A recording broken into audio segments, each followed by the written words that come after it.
de salade. Bonjour. J'ai appelé la réflexion d'aujourd'hui le temps de Dieu. Le 11 septembre, c'est une date qui est tout à fait particulière. Quand on revoit les vidéos de ce qui s'est passé sur ces deux tours à New York, personnellement, je suis stupéfié de ce qui s'est passé, de la fragilité de la vie, de l'absurdité de la guerre, de la haine. Et aussi, ça nous appelle à réfléchir sur pourquoi Dieu laisse faire et comment est-ce que finalement Dieu envisage les choses. Alors je vous propose peut-être de faire une lecture un petit peu rapide, un survol de ce moment dans l'évangile de Jean au chapitre 11 où Lazare, un ami de Jésus, le frère de Marthe et de Marie, est mort. Et regardons un peu comment ces choses se sont faites, comment est-ce que Jésus a réagi face à la mort de Lazare. Je trouve qu'il y a des choses à retenir et peut-être à intégrer dans nos propres vies pour réfléchir à cette idée du temps de Dieu. Alors, dans Jean 11, on voit au début du chapitre, au verset 3, que on vient avertir Jésus que Lazare est malade. Et c'est même celui que tu aimes, Jésus, hein, il est malade. Et donc, verset 4, Jésus montre à ses disciples qu'il le sait, il dit que cette maladie est à la gloire de Dieu. Donc, il sait ces choses-là, mais au verset 6, il est montré qu'il attend 2 jours. Et dans ce qu'on peut comprendre, il est à Jérusalem et Béthanie est à 12 stades, nous dit le texte un peu plus loin, ce qui montre que ce n'est pas très loin et qu'il aurait pu se rendre à Béthanie, au chevet de Lazare, avant qu'il meure. Mais Jésus, au verset 11, avertit ses disciples que Lazare va mourir. Et puis, à un moment donné, il décide d'aller voir donc Lazare qui est mort, mais il va aller donc là où il prend des risques, là où il est peut-être attendu et ses disciples le savent.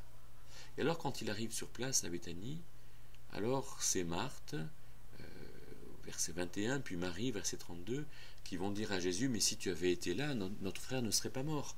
Jésus s'entend donc faire des reproches, même si Marthe a un discours en disant, je sais que mon frère ressuscitera au dernier jour. Et alors, au verset 35, on voit que Jésus pleure. On voit que Jésus est touché, que Jésus reste complètement humain, complètement sensible à la détresse de ses amis. Et il va vers le tombeau, et puis au verset 44, il appelle Lazare à sortir dehors, et on voit Lazare qui est là depuis 4 jours, qui est ce mort qui sent déjà, mais qui sort, et alors Jésus qui ordonne à ceux qui sont proches de le délier, c'est-à-dire de lui enlever les bandelettes.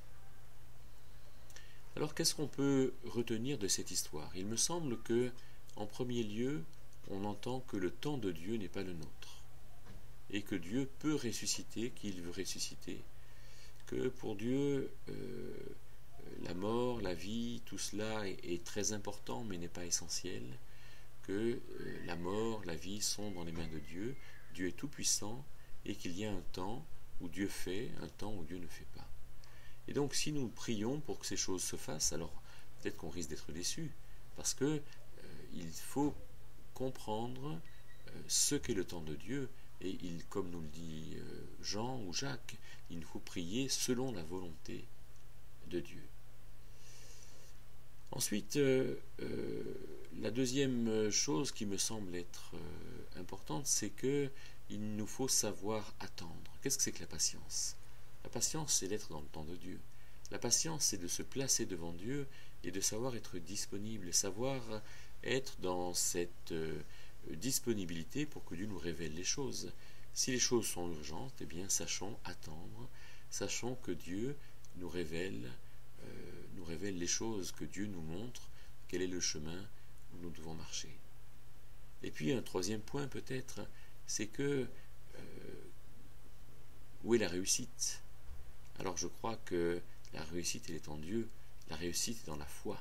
La réussite n'est pas dans le fait qu'il y ait eu cet effroyable attentat des 2 tours. Elle n'est pas dans le fait que des gens aient été épargnés ou que des gens soient morts. Alors on pourra entendre des gens dire, oui, mais je remercie Dieu parce qu'on a été épargnés. Oui, mais alors ceux qui sont morts, les familles de ceux qui sont morts, qu'est-ce qu'elles peuvent dire? Je crois que la réussite, c'est d'être dans la foi. La réussite, c'est d'être dans ce temps de Dieu où les choses sont faites dans le temps de Dieu. Et là, nous savons que si nous sommes dans la foi, alors nous sommes vraiment dans la main de Dieu, et c'est là où nous sommes réellement en sécurité. Mais dans le temps de Dieu, il faut savoir y rester. Il faut savoir se donner la peine, se donner cette position spirituellement valable d'être dans le temps de Dieu, et cela, c'est vraiment de notre responsabilité.